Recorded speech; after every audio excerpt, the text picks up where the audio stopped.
تو اس کے بعد جو یہ پولیٹیکل سٹیبلٹی آگے آ جاتی ہے کہ جو گورنمنٹ ہوتی ہے وہ کیا کرتی ہے کہ اس سارے مدعے کو اٹھا کے پارلیمنٹ کے اندر لے کر آ جاتی ہے. اب پارلیمنٹ کے اندر ہمارے جو وزیر خارجہ ہیں, recently I was listening his speech, he was saying کہ پارلیمنٹ ایک ایسا مقدس ادارہ ہے کہ جس میں پارلیمنٹیرین جو ہے یہ ڈیسائیڈ کریں گے کہ ان کا پیسہ, لوگوں کا جو پیسہ ہے وہ کہاں پہ لگے گا, کس وقت لگے گا. بہت افسوس ہوا یہ بات سن کے کہ واقعی ہی پارلیمنٹیرینز اگر اتنے اچھے ہیں تو سندھ کے اندر جو پیسہ لگا وہ کن لوگوں پہ لگا, ان کی کتنی بہتری آئی, ان کے حالات کتنے اچھے ہوئے. وہاں کا ایجوکیشن سسٹم دیکھ لیں, وہاں کا ہیلتھ سسٹم دیکھ لیں, وہاں کا پولیس سسٹم دیکھ لیں, وہاں کا سیوریج سسٹم دیکھ لیں, وہاں کا سینیٹیشن سسٹم دیکھ لیں.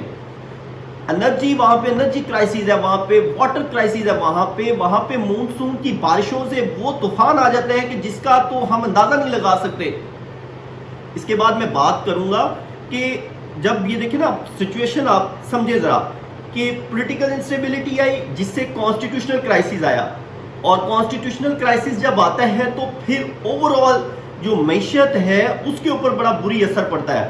اب وہ کیا برا اثر پڑا ہے کہ جب یہ پروٹیسٹ ہو رہے تھے, لانگ مارچ چل رہے تھے, تو اس کی اور اس کے اندر رہتے ہوئے دیکھا کہ جتنے بھی ایگریمنٹ سائن ہونے تھے پیٹرول ایجنسیز کے ساتھ انٹرنیشنل لیول پہ, اس کے علاوہ آئی ایم ایف کے ساتھ, اس کے علاوہ جو دیکھنے گیس کے نئے ایگریمنٹس تھے وہ سائن ہونے تھے. اس کے علاوہ اوور آل گورننس جو تھی ملک کے اندر, جو لا اینڈ آرڈر ہے, جو رول آف لا ہے, اس کے علاوہ باقی دیکھا جائے تو کوئی اتنی بہتر گورننس ہو ہی نہیں رہی. ایسے لگ رہے ہیں کہ جیسے انہوں نے منسٹریز بانٹی ہوئی ہیں, جے یو آئی ایف اپنی منسٹریز, پوسٹل, ہاؤسنگ, اور اس طرح 3-4 منسٹریز وہ لے کے بیٹھے ہوئے ہیں, پیپلز پارٹی اپنی منسٹریز لے کے بیٹھی ہوئی ہے, پی ایم ایل این اپنی منسٹریز لے کے بیٹھی ہوئی ہے, اور وہ منسٹرز اور ان کی جو پارٹیز ہیں وہ اپنے خاص طور پہ جتنا انہوں نے پیسہ لگایا ہوا تھا وہی پیسہ بنا رہے ہیں, اور اوپرلے لیول پہ وہ ایک دوسرے کی ٹانگیں کھینچ رہے ہیں, ایک دوسرے کے ساتھ ٹسل لگا کے بیٹھے ہیں, ایک اداروں کو وہ یوز کرتی ہیں کہ دوسرے کے خلاف مقدمہ بناؤ, اس کے گھر پہ دھاوا بول دو, اس کو پکڑ لو. اور جو پبلک ہے, پبلک کے ساتھ وہی زیادتی ہوتی ہے, جو چھوٹے لیول کے آفیسرز ہوتے ہیں وہ پبلک کو پکڑ کے ان سے پیسہ نوچ رہے ہوتے ہیں. سب سے جو بڑی چیز ہمیں دیکھنے کو ملتی ہے نا وہ ہوتی ہے جب یہ لینڈ کے ایشوز پہ جتنی سول ایڈمنسٹریشن ہے وہ بالکل سپیچ لیس ہوتی ہے, وہ نہ کام کرتی ہے, نہ کام کسی کی پروٹیکشن کرتی ہے, لینڈ کی پراپرٹی کی کوئی پروٹیکشن نہیں کرتی, اور انہیں کوئی پوچھنے والا نہیں ہے. جن سٹوڈنٹس نے اپلائی کیا ہوتا ہے جابس کے لیے, تو جابس کے جو ایجنسیز, ریکروٹمنٹ ایجنسیز ہیں وہ سٹیپس اتنے سلو کر دیتے ہیں کہ کوئی ان کو چیک اینڈ بیلنس کا سسٹم ہی نہیں ہوتا. اچھا, اب میں ایگزامپلس کے طور پہ معاشی کی دے رہا تھا. معاشی بحران جو ہمیں سامنے آ رہا ہے نظر, وہ یہ ہے کہ آپ دیکھیں کہ جب یہ معاشی بحران آتا ہے نا تو جتنی بھی ٹریڈ ہوتی ہے وہ تو ہمیں پتہ یہ ٹریڈ بند ہیں, جتنی بھی خاص طور پہ ایکسپورٹ ہے وہ بھی تھوڑی ہے, اور امپورٹ بالکل بند ہے. ہم جو ہیں باہر سے کچھ بھی پرچیز نہیں کر رہے, ہماری جتنی بھی انکم ہے وہ بالکل خاص طور پہ امپورٹس کے لیے بالکل سیل ہے. کسی کے بھی جتنے بھی امپورٹرز ہیں ان کو ایک بندے کو بھی جو ہے نا خاص جو بیسک نیسیسٹیز ہیں ان کے لیے بھی جو ہے نا بین کیا ہوا ہے کہ امپورٹس نہیں ہوں گی. جب امپورٹ نہیں ہوں گی اور سپلائی جو ہے وہ جب کم ہو جائے گی اور ڈیمانڈ رائز کرے گی تو انفلیشن بڑھ رہی ہے. ابھی انفلیشن کی میں مثال دیتا ہوں کہ موبائلز جو ہیں ان کے جو ریٹس ہیں وہ اتنے ڈبل ہو چکے ہیں کہ 35,000 کا آپ کو اچھا موبائل نہیں مل سکتا, اینڈرائڈ میں نہیں اچھا مل سکتا. کسی بھی اوپو کو دیکھ لیں, ریڈمی کو دیکھ لیں, ویوو کو دیکھ لیں, آئی فون کی تو بات ہی نہ کریں, سیمسنگ کو دیکھ لیں, 35,000 to 40,000 کا آپ کو 1 GB والا 2 GB والا موبائل مل رہا ہے, جس کی جو اوور آل ریم ہے وہ اراؤنڈ یہی کسی کی 64 یا پھر اس سے بھی کم جو ہے وہ مل رہی ہے. اب جو اس صورتحال کے اندر آپ دیکھیں موبائل لینے چلے جو تو آپ کو 60 کے اراؤنڈ موبائل مل رہا ہے, اور وہ موبائل ایک بیسک ضرورت ہے. اور یہ کیوں ہوا؟ کیونکہ آپ کی امپورٹس بند ہیں، اور جب امپورٹس بند ہیں تو اس کی وجہ سے یہ برڈن پڑا اور انفلیشن ہوئی پیٹرول کی پرائسنگ۔ اب میں اس میں ایک ذکر کرتا ہوں کہ ایک دوست کا مجھے فون آیا کل، وہ مجھ سے پوچھ رہا ہے یار حالات بڑے خراب ہیں، آپ کے حالات کیسے چل رہے ہیں؟ وہ مثالیں دے رہا تھا کہ جی پیٹرول کی پرائسز دیکھ لو۔ اب جس بندے کے پاس گاڑی ہے اور وہ اس کا یوز ہے تو وہ کیسے چیزوں کو مینیج کرتا ہوگا کہ جب وہ 15 ہزار کی ٹینکی فل کروا رہا ہوتا ہے گاڑی میں، پیچھے کیا رہ جاتا ہوگا؟ اب یہ دیکھیں گیس کے بلز، بجلی کے بلز، آسمان یونٹ کتنا مہنگا ہو چکا ہے۔ تو یہ ایسے حالات میں جب اتنے برے حالات ہو چکے ہیں تو یہ جو متوسط طبقہ ہے نا، جو صرف اپنی ارننگ کے اوپر، جس کی 25,000 پے ہے، جس کی 30,000 پے ہے، کین یو امیجن کہ وہ گھر کے اخراجات پورے کر سکتا ہے؟ Impossible, he can't do that.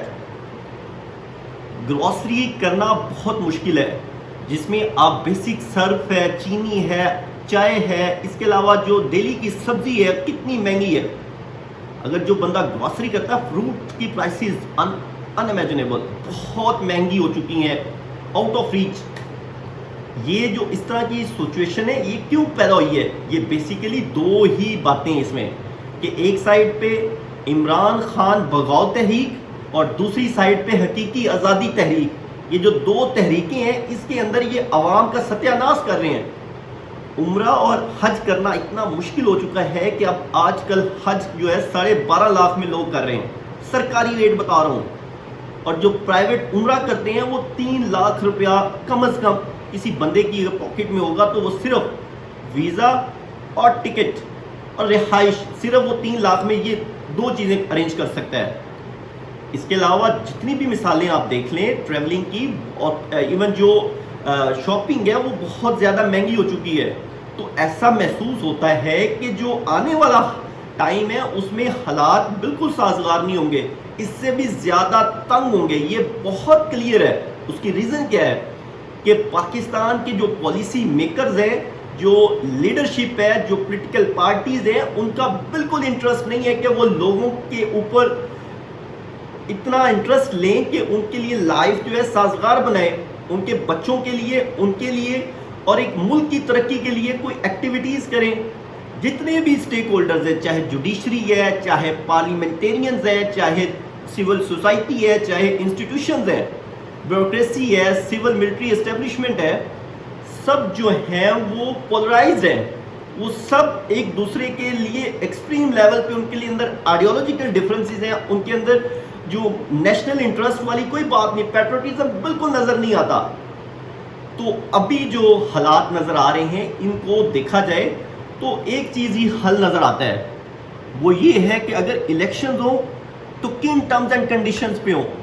اگر آج کی بات کی جائے، دوسرا دن ہے، اور جو دونوں پی ڈی ایم اور پی ٹی اے کے درمیان جو ڈائلاگز چل رہے ہیں، ان ڈائلاگز کے اندر کیا ڈسکشنز ہوتی ہوں گی؟ آئی کین پریڈکٹ ڈسکشن یہ ہوتی ہے کہ اگر جو بھی پولیٹیکل پارٹی ون کرے گی، کیا وہ چیف آف آرمی اسٹاف یا پھر چیف جسٹس آف پاکستان، ان دونوں کی جو مدت ملازمت ہے اس کو کوئی کم نہیں کرے گا، اس میں کوئی رکاوٹ نہیں آئے گی، اس میں کوئی کسی بھی قسم کی جو ہے وہ سختی نہیں آئے گی۔ وہ بالکل شان و شوکت کے ساتھ جتنا چاہے، جتنی دیر مرضی چاہیں، وہ اپنے انسٹیٹیوشن کو رن کریں گے۔ اور دوسری بات، جو بھی political party next election one کرتی ہے وہ اپنی اپوزیشن کے خلاف کوئی سخت اقدام نہیں کرے گی، کسی کو جو ہے وہ پکڑا نہیں جائے گا، غلط کیسز نہیں بنائے جائیں گے، سزائیں نہیں دی جائیں گی۔ آپ اندازہ کریں کہ کیا چل رہا ہے؟ کیا یہ رول آف لا کے اوپر ایگریمنٹس ہو رہے ہیں؟ کیا یہ لا اینڈ آرڈر کو بہتر کیا جا رہا ہے؟ کیا یہ کانسٹیٹیوشن کی سپریمیسی کے اوپر بات ہو رہی ہے؟ کیا یہ پارلیمنٹ جو ہے سپریم ہے اس کو دیکھتے ہوئے یہ ڈیموکریسی کو امپلیمنٹ کرنے کی باتیں ہو رہی ہیں؟ نہیں، بالکل نہیں۔ یہ جو ایلیٹ ہے نا، جو ریپرزنٹیٹیوز ہیں، جو اپوزیشن ہے یا پھر ٹریجری ہے، یہ سارے کے سارے ملی بھگت کے ساتھ انجوائے کرتے ہیں۔ یہ جو پور جو ہمارے لوگ ہیں، جو یہ middle class, low and middle class طبقہ جو الیکشنز کے اندر بڑا شغل و